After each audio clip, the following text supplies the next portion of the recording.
What's up, solutionaries? Maj Toure here. I want to welcome you all for another episode of Gun Talk, where we chop it up about all things firearms, Second Amendment, and your freedom related. Huge shouts to everybody. Had a great time last week over in Phoenix. If you all didn't know, we are on the tour for October. We going to a whole bunch of different cities. We hit Chicago, Bearded Cyclops. What's up? If y'all coming in, hit the like button, comment, say where you're from. Let's chop it up a little bit. We had Chicago. We had Phoenix last weekend. We got St. Louis. We got Cleveland. We got Newark. So October will be very, very amazing. And if you guys want to register for any of the classes, make sure you shoot over to solutionaryuniversity.org and sign up for these classes. If you know someone that is in one of these towns and you want to sign them up, do so. All right. Eli 80s over in Chicago. Appreciate that. We were just in Chicago a few weeks. We were there with the legendary Miss Rhonda Ezel. And I think that's a good segue to bring in our next guest, Miss Candy Petticord. All right. She's over there at, we'll be shooting at Parma Armory on Saturday, October the 26th at 6 p.m. Again, guys, register over there. It's very important for everybody to tap into all of these classes. It's very important. Super Weapon says me and Larry Sharp going live at the same time. Larry Sharp's a friend, an elder, and a confidant, and I really, really appreciate and respect Larry Sharp. So this was accidental. This, I promise, was not on purpose. However, meaning to go at the same time. But we have a great guest for everybody. And we're going to talk about the Second Amendment community, some of the struggles that we're having, some of the successes that we're having, and things of that nature with our next guest. And we're going to bring her to the stage right now, Mrs. Candy Petticord. How are you, young lady? I'm great. How are you? I'm wonderful. I wouldn't dare complain, right? So for those that may not be aware, introduce yourself to, the solutionaries.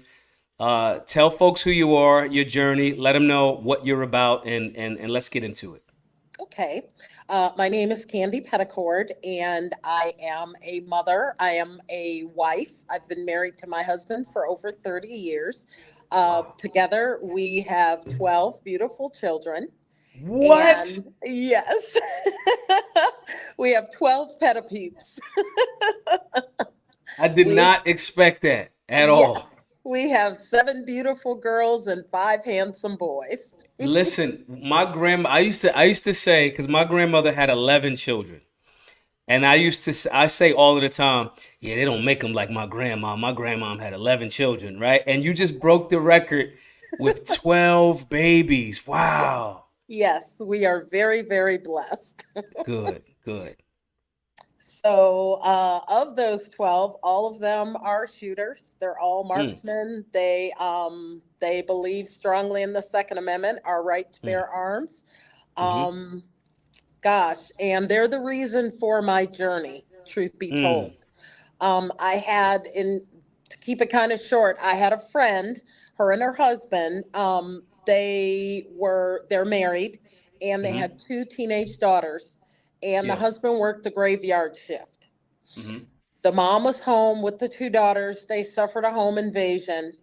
Mom was brutally beaten and assaulted, and she mm. was forced to watch her daughters be assaulted. Wow. So, mom is never going to be right again. The daughters are never going to be right again. And dad is jacked up because he was out doing the right thing, taking care of his family, but he couldn't be there to protect them. So, how that affected me was I thought about that and I'm like, oh my gosh, if somebody were to break in my house and try to do something to one of my daughters, I Yep. would do nothing Yeah. because I knew nothing. I had nothing. I had no skills, no training, no anything. Firearms were never a part of my culture growing up. Mm. So it had just never crossed my radar Yeah. until one day this happened. And I'm looking over at my daughters and I'm thinking, I could do nothing. Yeah. And that is a horrible, horrible feeling for anyone, but especially for a mother. Yeah. So we decided to change that. Yeah. Yeah. That's actually two things come to mind. One is a perfect segue into the question that I kind of had for you. That speaks to women playing a role in the firearms community. And it's the other thing. We'll go to that question, but similarly, I learned how to swim maybe 2 years ago. You know the whole stereotype, right? Yes, black folks don't Oh, do you don't water. mess with them pools, bro. You don't mess with that ocean. And we were getting our daughter swimming lessons, and in the process of getting swimming lessons, I thought the same thing. I was like, if something happens in our pool at the house, I can't do anything. There's nothing that I'll be able to do in that scenario. So we wound up getting the gentleman that was the I actually ran into him last week. The gentleman that was the lifeguard, we had him come to the house and teach us all how to swim. So it was 100% amazing. But going back to the statement that you made about seeing that scenario, which was, condolences and love and energy to that family. The women, because of things like that, women are playing a critical role in the firearms community. How do you think you see that expanding? Does it have to be tied into, unfortunately, a trauma like the one that folks witnessed, or can it be something else? And what impact do you see women having on firearms ownership and the human right to self-defense? Honestly, it's my hope and prayer that women would be proactive in this Mm-hmm. movement rather than reactive. Mm, Having something like that happen to a friend of mine, on me, that was totally reactive. And to mm, this day, I wish I had been more proactive yeah, because maybe I could have been an influence in her life to get her to come and join me at the range or any number of things. yeah, But I think it's extremely important that we, as a community, as a Black community, we need to be proactive. yeah, We need to throw out those stereotypes of the only Black people who have guns are criminals and thugs and drug dealers and yeah. pimps. You know what I'm talking All about. right. And I believe that's part of the reason it was never a part of my culture because only bad people had guns. And the good people that did have them, you didn't know about it. You never Yeah, knew. I found out way later. My granddad had a bunch of yeah. firearms that I didn't know about. So that's interesting. Do you think that it was specifically that traumatic scenario for you as your introduction, or was it something else? Was that the only reason that said, "Hey, I got to get started on this firearm thing"? Was that your introduction to the gun community? That was the impetus. It wasn't the introduction because, as I mentioned, I have 7 daughters and they are Mm, stunningly beautiful. mm, And this world is not a kind place to beautiful yeah, women. It just yeah, isn't. So that already had me thinking about it. Then this situation happened with my friend, and that was it. That yeah. that that was it. So that means you in essence had I like the word that you used. You said it was the impetus, but it wasn't the introduction. And having those scenarios where I have daughters, and that thought on many things, like I'm dreading certain age groups, I'm dreading certain like times and driving and all of those different things. um but that's kind of like, I want to say that's our paranoia to a certain extent, or I can't even call it paranoia. I want to call it like maybe something along the lines of our concern to make sure that we have the people that we care about being protected. Yes. Have you seen any of those inspirational stories that made you say, okay, this education and this inspiration, or you sharing that with your daughters? What are some stories that you saw that were inspiring women, or anybody to be on their Second Amendment or personal protection journey? I have one in particular, and it involved an MMA fighter and his Mm, family. Now, he was the defender in this okay. because they had a home invasion. He was Mm, the defender, and he went hand to hand with this guy for an extended amount of time. mm, The cool thing was his wife was not in there fighting, but she was performing her role of protecting the children, and Mm. she stood in the doorway because apparently during this fight, the guy he was fighting kept calling out another person's name. So they weren't Mm. sure if two people were in the house or just the one. Yeah. So he kept calling out another name. So the wife placed herself in the hallway Mm. between whoever might have come in and their children. And Mm. I thought that was freaking awesome. It I mean, is. talk about being BA, man. She was all over that. She was in full mama bear mode. She Right. knew her man was taking care of the immediate threat, Yeah. but she was ready to do what she had to do to protect her babies. And for a lot of us ladies, that's where we are. We need Yeah. to be prepared to do what we have to do. You know what? It's funny too that you say that. There's like a meme that's going around where it's like it's a guy and his lady, and they're walking down the street, and they show how the guy's thinking. He's like, okay, the exits are here, such and such is here. That guy's getting kind of close, da da da da. And the joke is like the women are kind of like making my way downtown, like not even thinking about none of this. And I laugh at it because I'm a comedian in my head, at least I think, right? But the other part of it is I sometimes go, yeah, this is a joke because my lady is paying attention to these things just as much. And I think we serve our communities and our families a lot better when we look at it from that perspective. Now, this situation that you're talking about, did that happen in Ohio? No, that was actually, I was just introduced to that by a friend of mine, Okay. sent me the YouTube video. And I believe it happened like 4 years ago. Okay. But I love how he recounted the struggle and how brutal the fight was and everything else. But one of the main things that stood out to him was how his wife was prepared to defend those Yeah. kids. Yeah. That was amazing. And I thought it underlines the critical role that we as moms and women play. You Yeah. know, we may not be going hand to hand with that guy, but we need to be prepared again to do whatever needs to be done to protect our Right. babies. Right.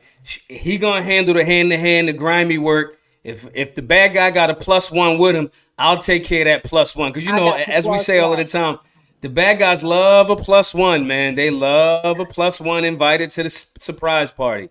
Yes. So you're in Ohio. I was there. I was actually in Columbus. I was stuck in the airport in Columbus, coming back from Phoenix like overnight, right?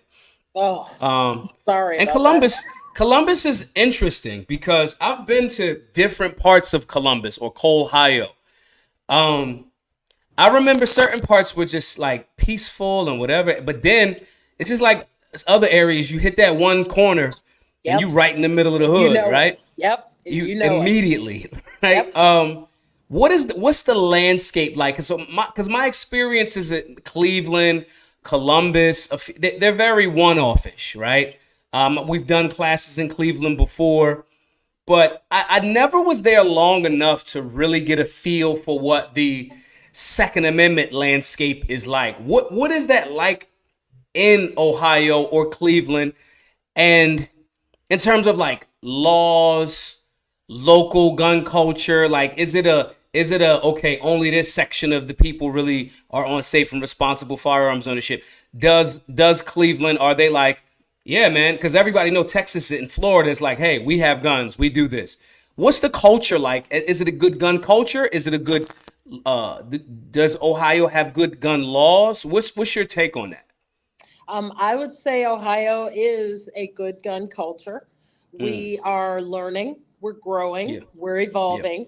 A couple of years ago, a few years ago, we finally got rid of the whole duty to retreat, yeah. which was ridiculous. We were the only state that still had that. That is now gone. We Good. do have stand your ground. We have what is it about your home? Oh, you know what I'm thinking. Castle doctrine. Castle doctrine. Thank you. It Yeah. was escaping me. We've Hmm. got castle doctrine. We have good rules and we've got good laws in Ohio. We're still working on it. I'm actually part of a member of a group that is involved in that. Yeah.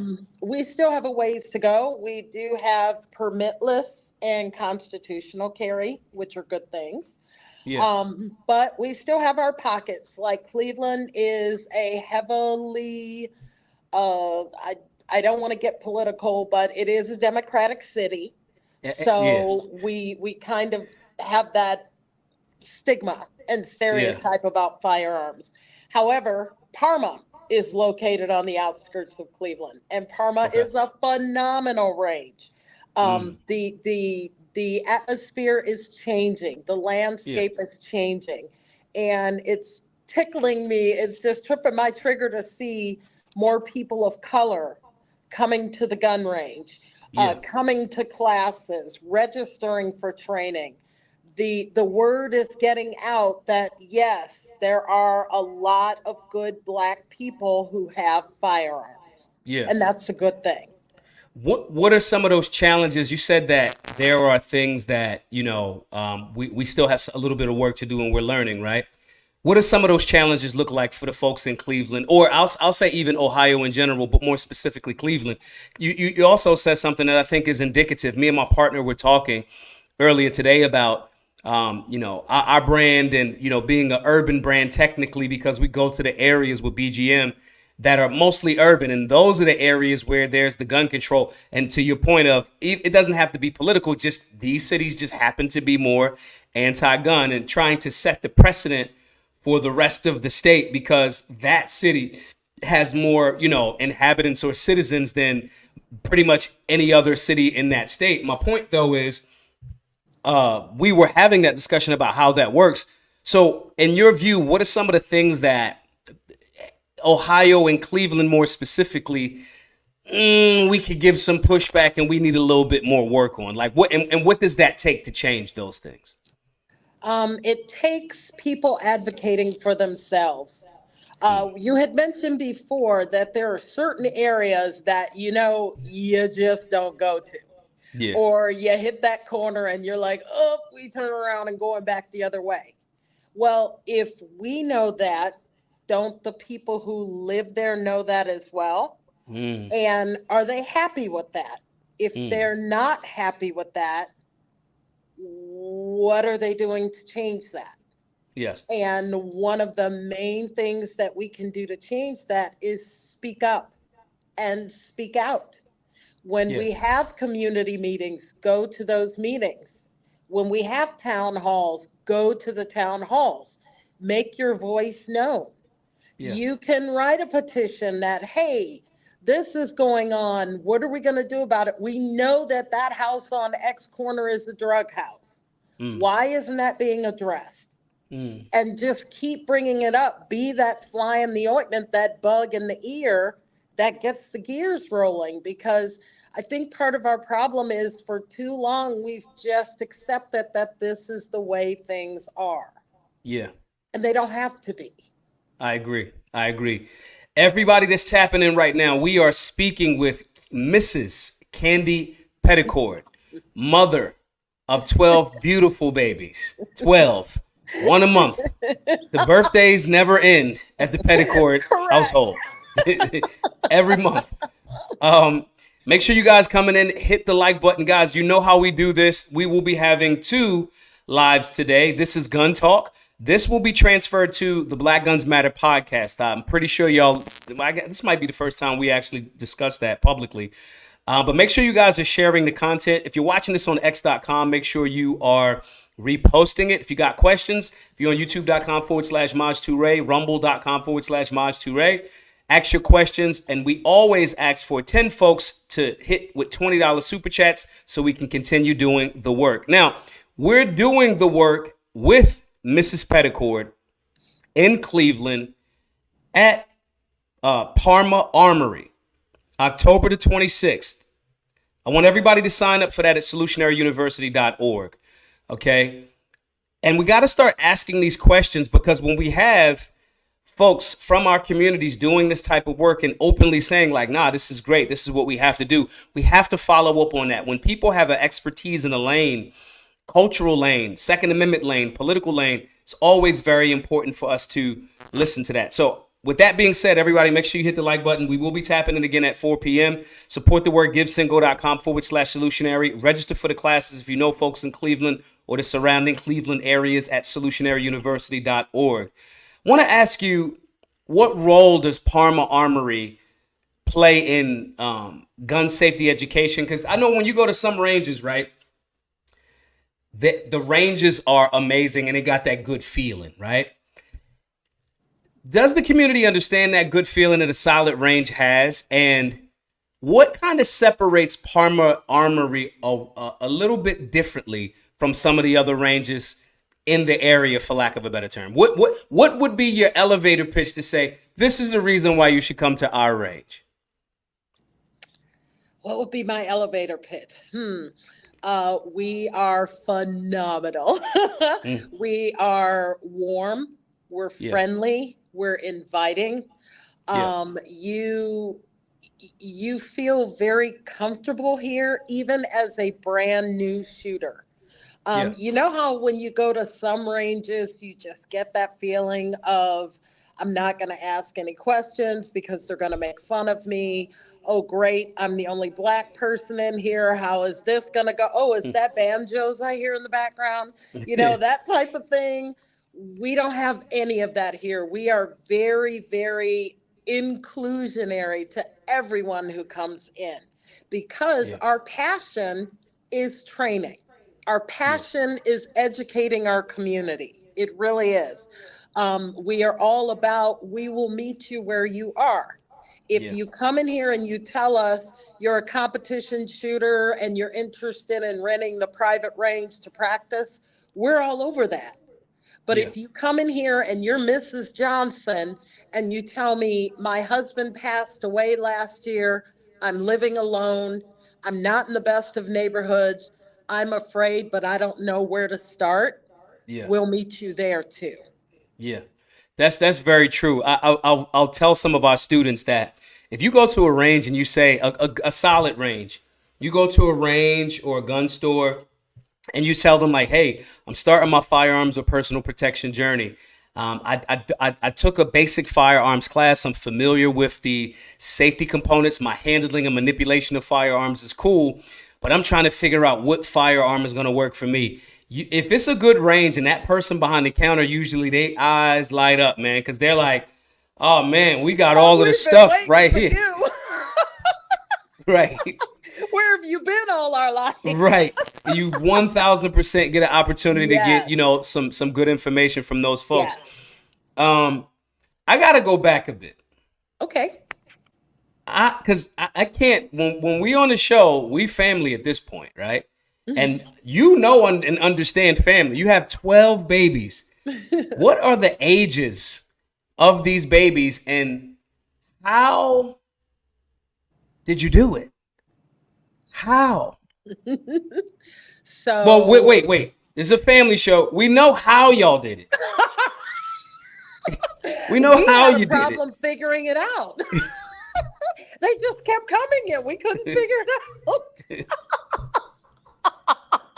Somebody said we needed to get a TV. Maybe that was it. We never Yeah. had a TV. Oh, y'all never had a television? Um, no, we didn't watch TV or any of that. So someone told me that yeah, maybe a little TV watching would have helped with that. What? It would have definitely distracted y'all a little bit. If What are the ages of the babies from what youngest to oldest? Our youngest is 16 and our Mm-hmm. oldest is 31. Wow. Wow, man, that is so beautiful. And yep, they're all single births, no multiples in there, and they're just beautiful. We have been very, very blessed. And they're all shooters. Yes. They never had a bullying problem. Ever. No. No, it's not happening. No. Wait, we might want to pick on somebody else because he got a bunch of brothers and a bunch of sisters, so you might have to chill on this one, Yeah, it's right? like no. Well, and honestly, bullying was never an issue because they were homeschooled. Ah, Yes, we beautiful. homeschooled them because yeah, no. After having that first one, I was like, yeah, send my little pumpkin away from me for 8, 9, 10 hours a day, 5 days a week. No, we're not having that. Oh, So that's beautiful. yeah, my pumpkins It's are always home with us. it's so ironic because my youngest was homeschooled, and I know she's gonna be homeschooled again. I feel like I have a better my children in the future are 100% gonna be homeschooled. Because my lady now we're 100% on in lockstep with what our views are. I Nice. think that society kind of convinces the parents a lot that you should like there's gonna be something wrong with them if you send them if you homeschool them and you know what I mean Yes. and I neglect that theory. I reject that presumption because I've watched her become pretty much a genius and not exposed to a lot and not by not being exposed to a lot of the foolishness. So Yes. it's very very interesting. So they all are involved in firearms and shooting. Which one's the best shooter? Can you out them? Who's the best Oh, shooter? dude, no. See, I have to go home to them tonight. Oh, no, you're not getting me to say that on. Oh, no. Politically correct. Yeah, Um, dude, no. from your perspective, from a family-based Second Amendment family, with I'm gonna assume, and this is me taking a little bit of artistic leisure to say a more conservative-based family, Yes. liberty-based family. How can the people in Cleveland become not only just more involved in the gun community, but how can they see that these things can merge that conservative value, that traditional value that, hey, I'm a mom, hey, we homeschool our babies, and all of our children can be exposed to firearms. You're talking about social change, political change, and Second Amendment change, all in you guys' family. How can the people of Cleveland become more involved, and what does that look like for them to follow? I mean, to be perfectly honest, follow you guys' path because y'all are in essence kind of like trailblazing in this regard. The honestly, come see me. Mm. Seriously, come see me. Yeah. Come Yeah. come visit me here.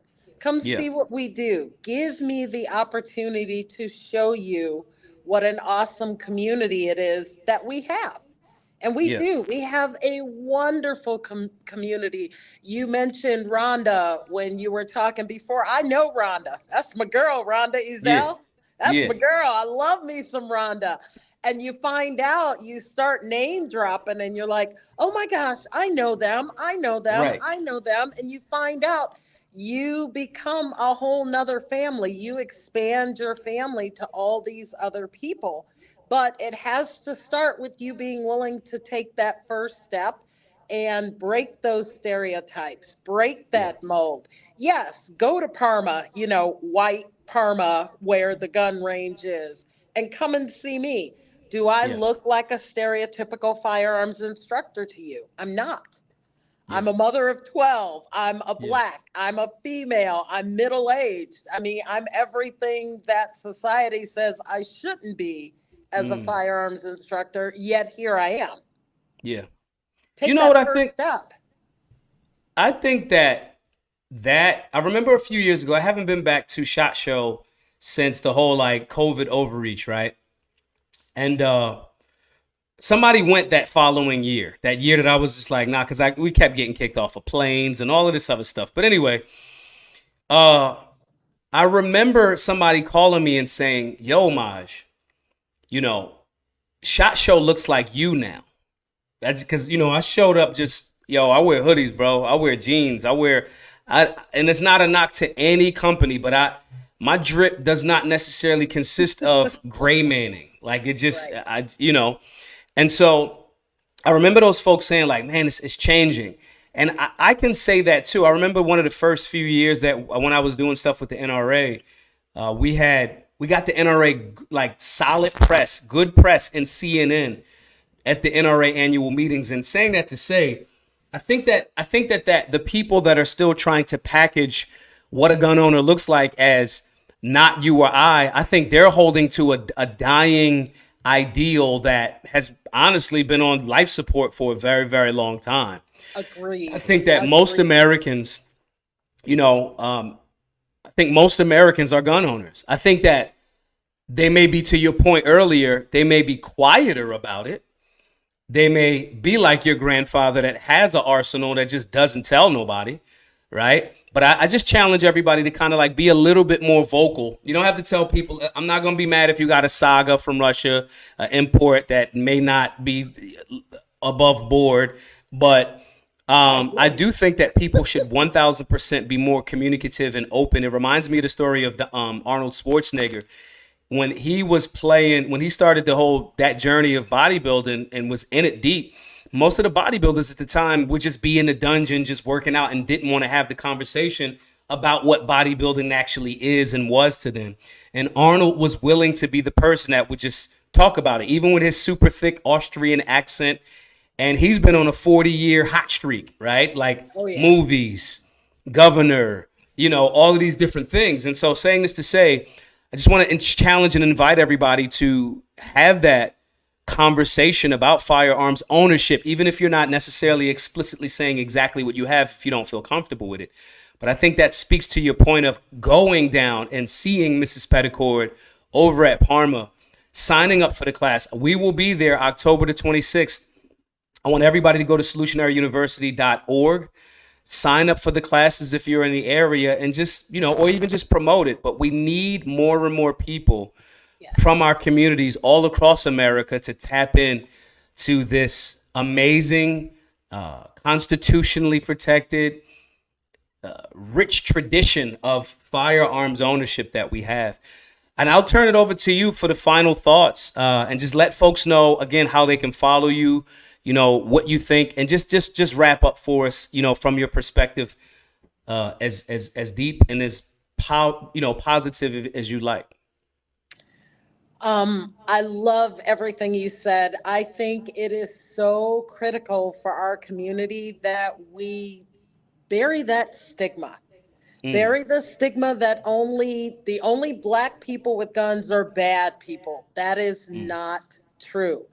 yeah, And as you said before, we have a very rich history of firearm ownership among black people. Do some research on that. It's yeah, really impressive. yeah, And if nothing else, firearms don't always have to be for defense either. right, They're wonderful. There's competitive shooting, there's sports to go out and hunt for food for your family. yeah, Firearms are not always a violent or bad or defensive thing. There is a whole world that revolves around them. Come and dip your toe in the water. You yeah. might find you like it.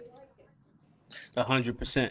Thank you so much, Mrs. Petticord. I will see you in a couple of weeks. Well, less, a few weeks now, I over know, at I'm so Parma. excited. Yeah, it's gonna be really, really fun. Yeah. Guys, thank you all for tapping in. Make sure you are sharing the live. I will be back today at 6 p.m. for the Maj Toure show. Make sure you tap in. Make sure you follow all of the work. Where can folks follow you on social media as well? They can follow me at under my name, Candy Petticord, Hmm. or they can find me at North Point Training. That's North Okay. and Point, POINTE dot training.com. Okay. And we can go from there. Perfect.